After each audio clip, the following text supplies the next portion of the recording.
अस्सलामुअलैकुम वरहमतुल्लाहि वबरकातुहू। बिस्मिल्लाहिर्रहमानिर्रहीम।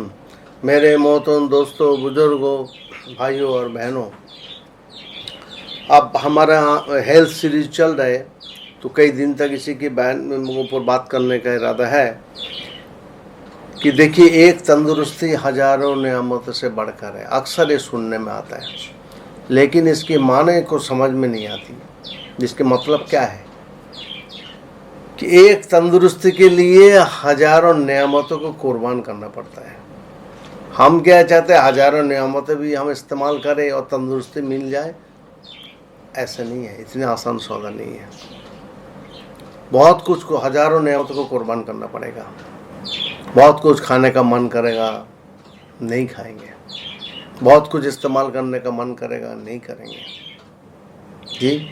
स्विच ऑफ होना पड़ेगा, बहुत कुछ छोड़ना पड़ेगा, सैक्रिफाइस करना पड़ेगा, सेल्फ कंट्रोल रखना पड़ेगा, और जो मेहनत करना पड़ेगा और सब्र करना पड़ेगा।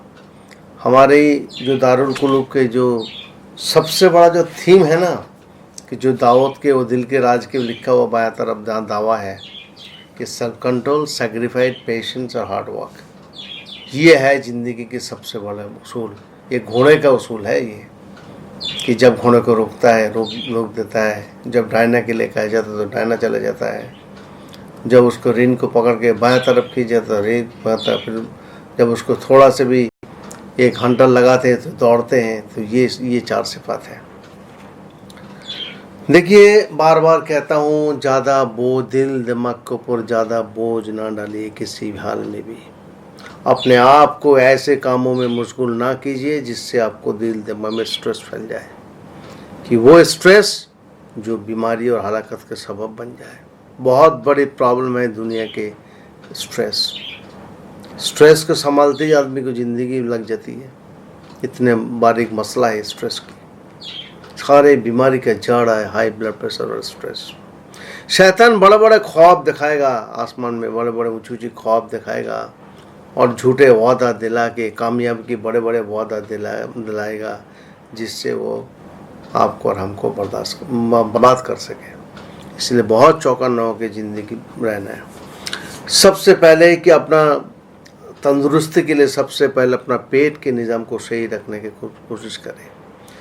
मेडिकल पैरामीटर और जो है और पेट के निज़ाम अगर सही रही तो अल्लाह के दर से उम्मीद है कि भाई तंदुरुस्ती मिल सकती है। और हमेशा अपने आप को कमज़ोर समझे, ज़्यादा ताकतवर ना समझे कि मैं तो कमज़ोर हूँ, ज़ईफ़ हूँ, मोहताज हूँ। अल्लाह के सामने ऐसे अपने आप को पेश करें जी। और हमेशा अपना हिम्मत से ज़्यादा कोई काम ना ले। हिम्मत से ज़्यादा अगर काम लेंगे तो बीमारी के सबब बनेगा। इसलिए जी ये है कि हम अपने हाथों में अपने आप को बर्बाद ना करें। और देखिए, एक बात है कि कोई चीज़ को आप मुस्तकिल अगर करेंगे वही हैबिट्स में तब्दीली हो जाएगा। रोज़ रोज़ रोज़ रोज़ कोई काम करेंगे वो हैबिट्स में तब्दीली हो जाएगा। कोई आदमी अगर सिगरेट पीता है, थोड़े दिन पिएंगे आदत पड़ जाएगी। पान तम्बाकू को इस्तेमाल करेंगे आदत पड़ जाएगा। और ये एक बहुत बड़ी बात है कि बचपन से बुरी आदतें पड़ जाती है, फिर सारा ज़िंदगी इंसान उसी आदत की गुलामी करता रहता है, उखाड़ना मुश्किल होता है। तो हमारे यहाँ अल्लाह के रास्ते में लोगों को ले जाकर आदत में तब्दीली, असल तो आदत की तब्दीली है। नबी सल्लल्लाहु अलैहि वसल्लम का हदीस का मफ़हूम है, एक बाप अपना बेटे को एक बेहतरीन आदत सिखा सकता है जी। वो अगर सिखाए, क्या आता कर सकता है बेटे को। बेहतरीन आदतें सिखा दो बच्चों को। अगर कुछ नहीं कर पढ़ो जी, बैंक बैलेंस नहीं कर सको, कुछ ज़रा नहीं कर सको, तो कम से कम एक अच्छी आदत तो छोड़ के जाओ, तो इंशाल्लाह आदत ही उसको हिफाजत करेगा। अच्छी आदत, अगर आदत ख़राब हो गई तो ज़िंदगी बर्बाद होने जाएगा। तो इसीलिए दोस्तों दोस्त यार के चक्कर में पड़ के अपना आदतें ख़राब ना करें। यही सब सारे नशा जो है वहीं से तो आता है। कि बचपन से आदमी सिगरेट थोड़ी पी के आता है, कि माँ बाप सिगरेट पीने सिखाता है। दोस्ती यारी में ये सब चीज़ होती रहती है, और फिर वो बहुत बड़ा एडिक्शन बन के बाकी हलाकत के सबब बन जाता है। तो बहरहाल कि सेंसेस को काबू में रख के क्योंकि अगर हम ज़्यादा सुनेंगे, ज़्यादा सोचेंगे, ज़्यादा देखेंगे, ज़्यादा बोलेंगे, ज़्यादा बदन इस्तेमाल का हो गई तो क्या होगा कि बॉडी के पैरामीटर्स बिगड़ जाएगा। इसलिए अपने आप को काबू में रखे और जो है ये जो स्ट्रेस रिलेटेड प्रॉब्लम है, thyroid, high blood pressure, diabetes, migraine, ये सब क्या होता है? ये सब स्ट्रेस की वजह से, पीस ऑफ माइंड ख़त्म होने से ही होता है। इसलिए अपने आप को पीस ऑफ माइंड रखें, ये बहुत बड़ी नेमत है। अगर खुदा न खास्ता अगर ऐसे बीमारी पकड़ लिया तो क्या करेंगे? एक्सरसाइज अच्छी से कीजिए और जो है आराम कीजिए, खाने पीने का बहुत एहतियात और परहेज कीजिए, तो क्या होगा कि इंशाल्लाह थोड़ा सा हिफाजत हो जाएगी। अगर अपने 5 प्रिंसिपल को फॉलो किया, डाइट या डाइट माना अल्कलाइन डाइट, तो मैं शायद इसके अंदर भेज दूंगा ग्रुप में अल्कलाइन डाइट किसको। 70% अल्कलाइन खाना खाना चाहिए और 30% एसिडिक खाना खाना चाहिए। हमारे यहाँ तो 90% एसिडिक खाना चले जाती है, इसलिए बीमारी का सबब बन जाता। एक्सरसाइज के मुताल्लिक है कि एक्सरसाइज तो करनी है, कम से कम 20 मिनट एक्सरसाइज तो रोजाना करना है। 40 मिनट हो तो ज़्यादा अच्छा है, लेकिन देखना पड़ेगा एक्सरसाइज के रूल रेगुलेशन बहुत है। शुगर बीपी है और शुगर बीपी हाई है, फिर आप एक्सरसाइज नहीं कर सकते, उसके भी एक लिमिट है। हम डॉक्टर को पूछा कि भाई, कार्डियोलॉजिस्ट को पूछा था कि कहाँ तक कर सकते हैं, तो कह रहे देखिए 160 और 90 के ऊपर नहीं होना चाहिए। ऊपर वाला 160 हो और नीचे वाला 90 हो। इससे ज़्यादा अगर हो तो आदमी को एक्सरसाइज नहीं करना चाहिए, आराम करना चाहिए। और जो हमारा ये डीप टिश्यू जो मसाज है, जो थेरेपी है, ये करना चाहिए। ये हमारा इससे बहुत सारी चीज़ पता लगता है। जैसे नहीं है, ये बहुत जो है फिज़िकल थेरेपी कहते हैं इसको, हमारे यहाँ तो लोकल ज़बान में मसाज कहते हैं। तो फिज़िकल थेरेपी करना चाहिए, अच्छे से रेस्ट एंड स्लीप होना चाहिए, प्रॉपर आराम करना चाहिए जी। राहत होगी दिल दिमाग में। हज़ारों बीमारी तो सिर्फ आराम करने से ठीक हो जाती, इसलिए हॉस्पिटल में ले जाके पेशेंट को आराम ही कराते। और जो है टाइम टू टाइम खून की ब्लड की जांच कराए, देखिए उसके अंदर सब पैरामीटर्स वगैरह ठीक है या नहीं है, इसे देखना ज़रूरी है। और एक कमाल का उसूल यह है कि जब तक भूख ना लगे खाना ना खाए, और थोड़ा से भूख बाकी रखते खाना खाना छोड़ दे जी। थोड़ा से पेट में थोड़ा जगह छोड़ना चाहिए ना, हमारा सुन्नत भी तो वही है, लेकिन अब सुन्नत सब छूट रही है। और जो है स्टमक के लिमिटेशंस होती है। अगर आप ज़्यादा खाने लगोगे तो स्टमक के साइज़ दिन दिन बढ़ते बढ़ते बढ़ते बढ़ते बहुत बड़ा पेट बड़ा हो जाता है। इसलिए जितनी कम खाएंगे पेट के साइज़ भी छोटा हो जाएगा। इसलिए जो लोग के ज़्यादा पेट बड़ा है वो कम खाएंगे तो अल्लाह से उम्मीद है कि धीरे धीरे पेट का साइज़ छुपा हो जाएगा। और खाने को चिबा चिबा के खाए, और जब तक एक लुकमा मुंह पे जो आपने लिए हैं जब तक ख़त्म ना हो जाए दूसरा लुकमा ना उठाए। वो ऐसे नहीं कहो जल्दी खाएंगे तो जो चू नहीं करेंगे तो पेट के निज़ाम ख़राब हो जाएगा।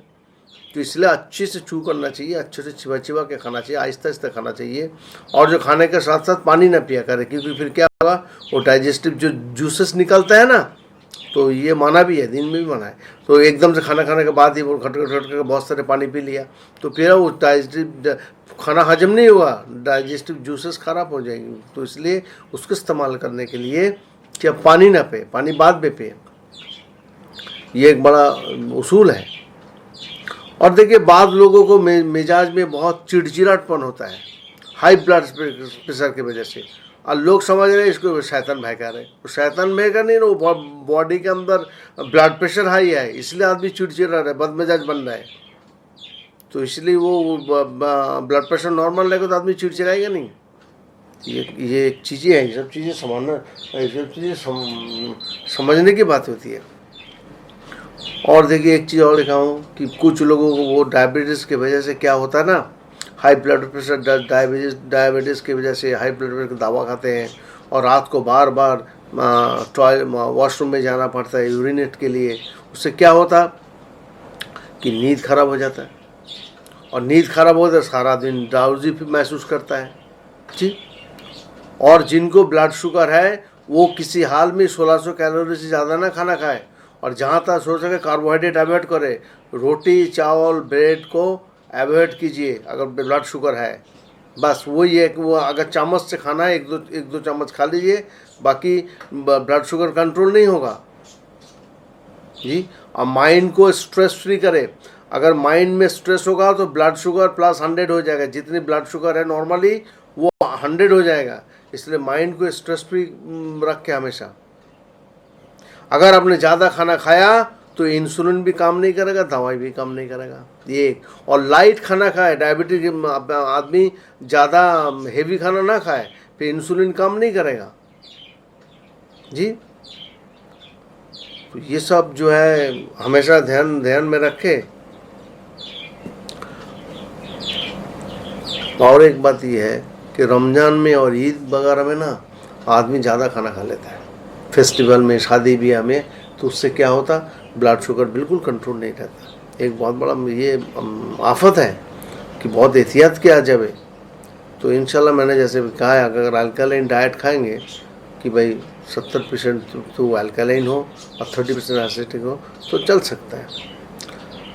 बहरहाल अब ये वक्त ख़त्म हो गई कि मैं आपसे 11 मिनट ही बात करता हूँ। तो आप लोग darulgulum.com डाउन में जाए, वेबसाइट में जाए, उसमें बहुत सारे हेल्थ के टिप्स दिया हो, उसको फॉलो करें।